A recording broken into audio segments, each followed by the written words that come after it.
Alright, hello everyone! Welcome back to my channel. This is me, Mary, also known as PrimaryPainter, and this is my YouTube channel where I talk about art, culture, language, and life in Japan. So I have gathered you all here today for a monthly check-in video, the first of 12 that I hope to do for the year 2022, and it's going to talk about what I did for the month in relation to the 3 major goals that I have for this year.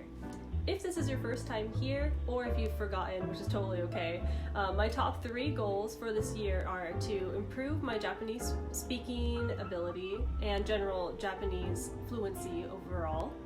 And the second goal is to stay financially responsible, like saving money and thinking smartly with money. And then the third is also working at my side hustles and hobbies and just kind of working on them and seeing if anything will come of it later. They sound really easy, right? It's like, oh, just study Japanese. Oh, just be aware of your money. Or, oh, just keep enjoying your hobbies.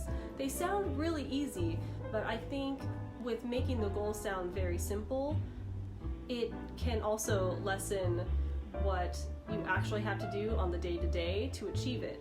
So this month I definitely set out a whole way to tackle these goals for the whole year. So on top of January being one of 12 months where you need to be working on your goals, I also needed to plan the whole year within the month of January. So for January, I feel like I did double the mental work within 1 month, but I firmly believe that by taking time for myself within January to plan out the rest of the year, it will help me in the long run to just continue to work on each little part every day for the 3 goals instead of scrambling every month.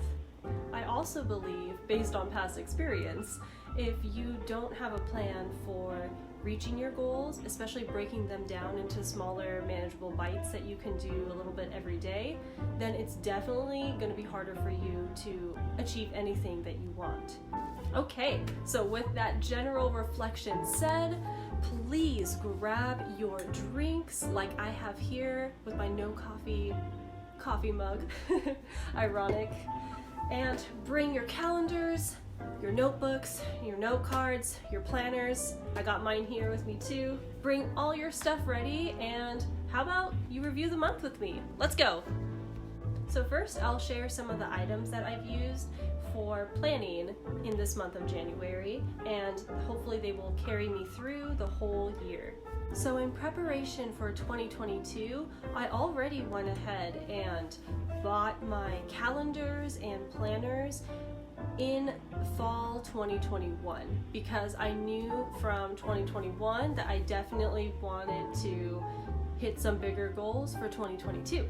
The nature of the planners and schedules and all types of stationery for the next year here in Japan kind of comes early, so around October I'm like flooded with 2022 things, and it kind of matches because I'm starting to think already like what do I want to do for the next year, and it already helps to have a planner that kind of starts already in like October 21, and it kind of helps already to have a planner that's ready to help you in that next year. So I just want to go ahead and like share a few of them here. So this one's pretty cool. I think I'm definitely going for like a lighter gold, like champagne type of theme, because this was my 2021 planner, and it's a little beaten up, but it's actually still in pretty decent condition. But I liked this planner so much that I just bought another one. I bought the same one for 2022. So that was actually very easy for me as well. If you're a person who enjoys stationery like me, I definitely take my time trying to find the right thing that works for me. I'm not super specific in what I would want because generally what I want is already in these types of planners, but the part that's important for me is like having enough space to write in each day, and I don't need it to be like micromanaged by the hour. just from personal experience, because I tried stuff like that before, and it's just a little too overwhelming for me to plan every single hour. And if you decide to relax for 1 hour and then it throws off your whole planner, like, it's just a little too much for me at this point. And so I definitely am healthier just having the time to just write freely and just having the general days and weeks planned out. Nice. So highly recommend this one. It is by Camino. I bought it here in Japan.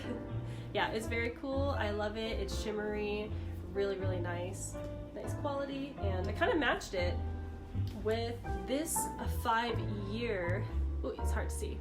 And I matched it with this 5-year diary or journal. I like to call it a journal, but it's like a diary, I suppose, but it's not too personal here for me. But yeah, I already finished a 3-year diary journal. It was like floral type, and that was a really cool experience to write every day about like my life in Japan. So maybe if you guys are curious, I can show you that sometime. But I ran out of the pages because the 3 years finished. So I went ahead and got this one, and it thankfully matches this planner. So it's pretty cool. And this was pretty much like the last 5-year diary that I could get at the time in the store that I went to. And I was very determined. I was like, I'm gonna go today to buy a 5-year diary journal, and I'm just gonna get what's there. And it just so happened to be this one, and I think it's really lovely because yeah, it does match with this, and super, super cool. It's from 2022 to 2026, so that is gonna be really cool to see what happens within the next 5 years. It's gonna be interesting too to even see how the rest of my goals like line up or get achieved within 2022. And seeing that as I write 2023, like it's gonna be really cool. I look forward to reading the past entries. Yeah, it's really fun. And one more note about a stationery lover like me is if I try to find a different planner every single year, that takes time and stress trying to find the new one or the right one. And I already know from experience from me trying to find my 2020 planner that it's just a lot of time and stress. So I think it was a really cool move to have like found this type already, and I know it works for me, and I have no regrets. I'm 110% happy to have this same portable one for this year. So that was a very efficient way to just get another like planner and just go. Like, it's already ready, it's good. So another thing I decided to do this year was get a totally separate calendar just for my side hobbies and like side hustle things. So I'll show it right here. So this is a monthly desk planner that I just got from Daiso. I'm not sponsored by Daiso or anything, but Daiso, if you see this in the future, I love your stuff. Sponsor me. Here for this desktop planner, it's right next to my PC and stuff. So this helps me organize all my thoughts for my YouTube channel here, but also for my gaming channel, which is a totally separate thing that I have. If you're interested in games and like gaming and like anime culture, let me know and maybe I'll give you the link. But other than that, I like to keep those two different worlds like kind of separate right now. So they are on 2 different channels. But here, in this calendar, they are of one thing for me because they are both 2 digital type of things, and they're not part of my profession yet, but they are like hobbies that are very similar. So it's cool to have them grouped here together. So I kind of write about like my process in here, and I also write when I finish the task. So it's super cool to see like how I'm pacing myself with these projects, and editing, which takes a very long time, and thumbnail making takes a long time for me too. So it's really cool to kind of just see like, hey, I'm actually doing stuff, I'm making progress little by little. It's really cool and encouraging for myself to see. So I really enjoy having another planner just for those tasks. Okay, and so I have like one more thing, and it looks kind of janky, but me being a visual person, it helps to see the like larger picture all in one page as well. So here is my one piece of paper that just has the 12 months, and it's grouped in like 4 different like sections, so every 3 months has like a grouping. I think it's really cool to see it this way because it's breaking your year goals into smaller biteable chunks. It's really cool visually to see what's happening every month, every quarter, and how that all ties together in one year. So currently we have just finished January, and I have some goals here, like just to seriously brush up on my writing by the end of this month. And I did do that. Yeah, and so this paper here is for like my language goals, and I have a lot of things going through my mind when it comes to language. I have 3 different tests that I'm considering taking, so to me it's really important to see the larger timeline that I have for these different tests. And when I can see the larger timeline for the test, then I can break down each month, like going backwards to see like where should I be at the end of this month, where should I be at the end of this month. Grouping it by 3s also is really cool because you can, work hard the first, the second month, and then the third month you get there, but at the end of the third month I decide to give myself a quarter reward. So I've broken this video down into several segments. First, we'll take a look at the top 3 goals, and within each goal, I'll talk about what strategies I used for the month, what worked, what didn't work if something didn't work, and then I'll go on to the next goal. And we'll do that for the 3, and then afterwards, we'll talk about anything else. Okay, let's go on to part 1, which is Japanese study. The first thing that I had to do for my Japanese study was to figure out what milestones that I wanted to specifically hit for my Japanese proficiency. And I think one of the best ways that you can do so to monitor, to check how you're doing, is by taking an official exam. So even as adults, we still can never escape exams. If you're a person who wants to keep bettering themselves and learning new skills, sometimes you just gotta take a test. And I'm very used to tests with my academic life, so it is something that I am okay with doing. I have been surrounded by tests all my life. A lot of modern students have dealt with a lot of tests in their life, so this is just one more test to me. But the fun thing about it, if you want to call tests fun, is that it's something that I'm willingly signing up for, and by taking these official tests, they can help with making or certifying my language ability, which can help in the long run for like other jobs and stuff like that, or just like life skill. At the end, it could be a really cool life skill. So for foreigners or non-native Japanese speakers, we have a JLPT, which is the Japanese Language Proficiency Test. That is a test you can take all around the world, but I'm here in Japan, so I will just take the test here in Japan. It's offered 2 times in the year.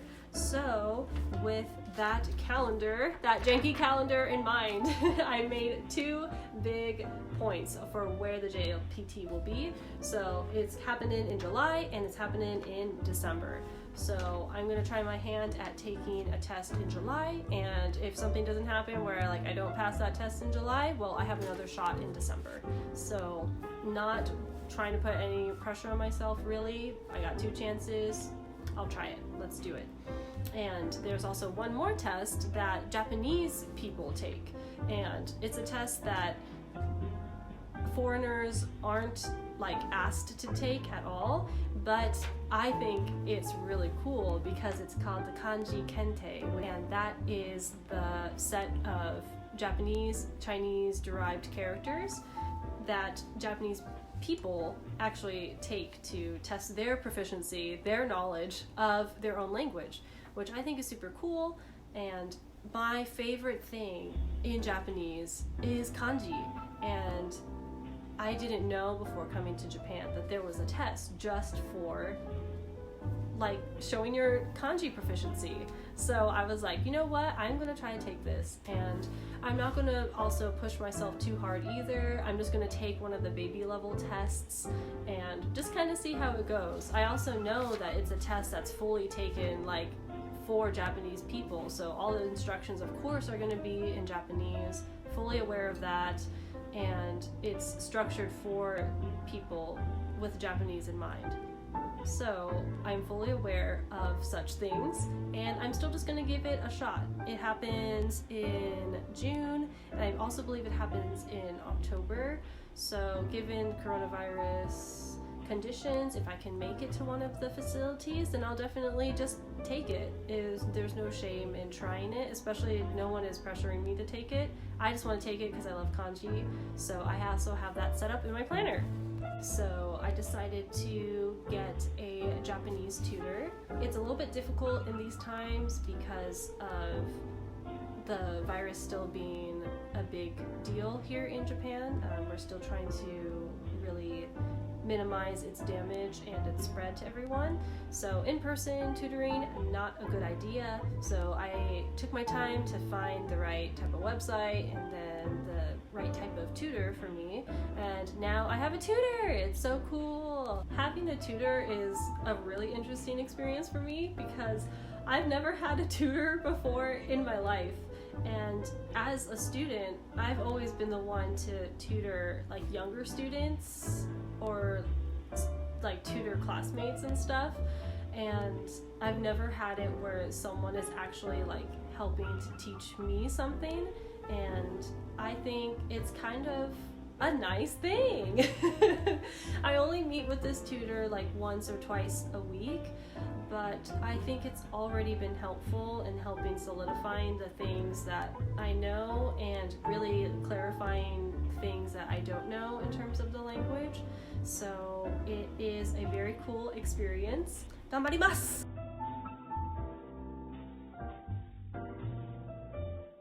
And one of the coolest things that I did for January was actually post a video here on YouTube, on my channel for the first time in a long time.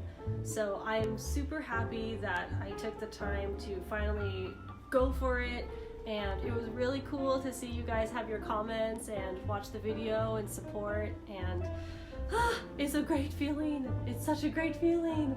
So I'm happy that I was able to make that happen, and with that encouragement, I'm able to make this video, and I just want to keep going in February and March, April and May and onward.